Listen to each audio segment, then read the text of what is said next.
Direct News TV. October 14, 2023. Israeli army and settler attacks against Palestinians in West Bank increase. As Israel continues to pummel the Gaza Strip from the sky, Palestinians in the occupied West Bank are gripped with tension and have reported an increase of attacks against them by settlers and soldiers alike.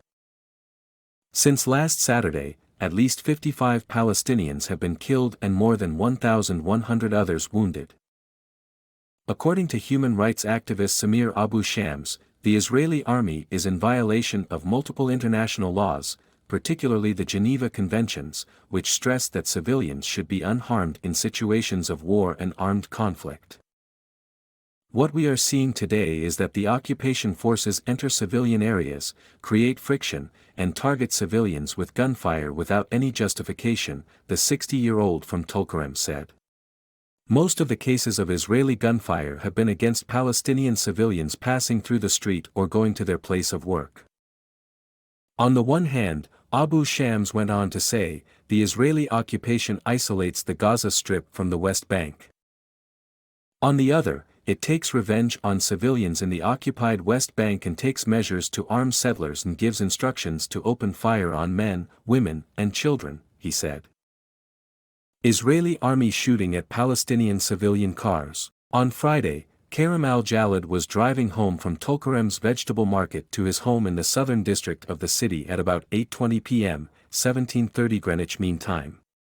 He was on the street near the Jewish settlement of Gishuri, which connects the west of Tulkarem to its south.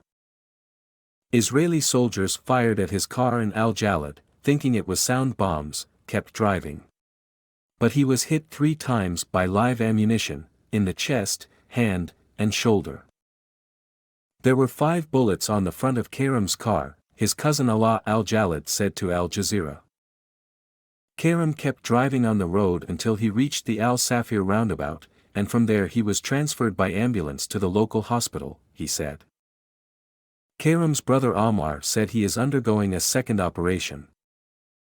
Yesterday evening, the doctors took out the bullet that hit him in the shoulder and settled in the neck, Ammar said. The second bullet caused a fracture and tear in the tendons, according to the doctors. Ahmed Zaran of the Palestine Red Crescent Society in Tulkarem told Al Jazeera that Israeli soldiers shot at 4 civilian cars in the same area on Friday, killing 1 Palestinian and injuring 7 others. A second Palestinian, 16, was shot on Friday and died the next day from his injuries. We headed there in our ambulance and saw a white Hyundai car that was shot at, Zaran said. The 4 passengers were all injured, all in serious condition. His team transferred 3 of the wounded, and when they went back for the 4th Palestinian, the Israeli army targeted the medics and ambulance. We continued our work quickly, and at the same time we received a report of gunfire at another car about 30 meters, 98 feet, away from us, Zaran said.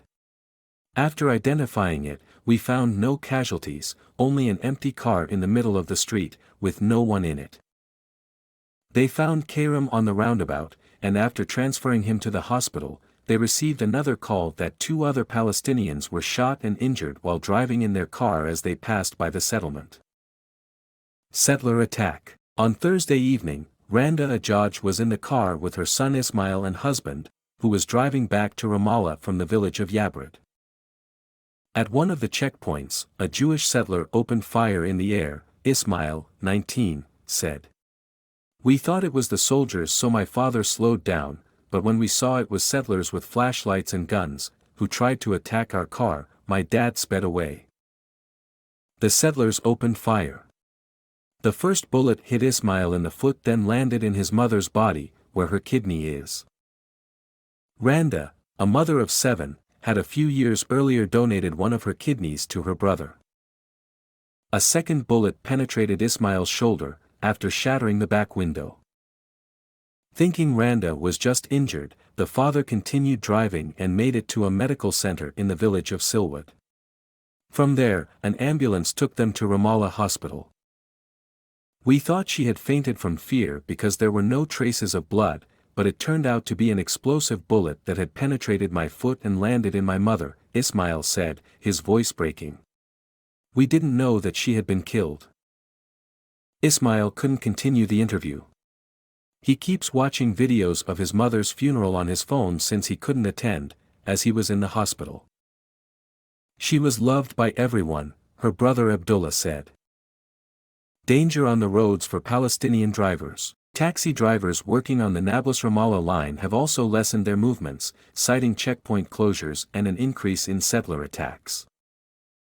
There were 112 cars on the Nablus-Ramallah line before the war, and now there are only 25 cars driven by those from villages, Nail Dwikat, a 51-year-old driver, said. Most of the entrances to the Palestinian villages on this route are closed with dirt barriers, as people generally do not go out in their cars because of the increased danger unless it's absolutely necessary. Dwikat said that drivers have to take an alternative route to leave Nablus instead of the main road, which is 45 minutes longer. On Thursday, I was exposed to great danger during the funeral of the 4 Palestinians killed in the village of Kasra, he said. By chance, I was at the Al-Sawiya village junction at the same time as the funeral procession. The settlers closed the road and attacked the procession, killing Ibrahim al-Wadi and his son Ahmed. The road was completely closed for 2 hours.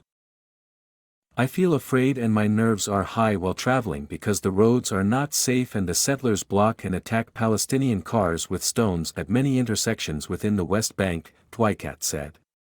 Sometimes it takes some drivers 5 hours to get from one governorate to another. For Abu Shams, the human rights activist, this is all part of a calculated Israeli plan to pressure and cause a displacement of the Palestinian population whether in the occupied West Bank or the Gaza Strip. It is not a hidden agenda, he said. The Israel far-right ministers have announced more than once that they want a land without Palestinian residents, and they promised their voters, as part of their electoral campaigns, to implement that. In short, they want to implement a third Nakba by spreading chaos and disrupting Palestinian institutions in more than one place, especially those that provide services to society. My name is Kingsley. Please like, share, subscribe and hit that notification bell so you can be the first to be notified whenever we post. You won't regret it.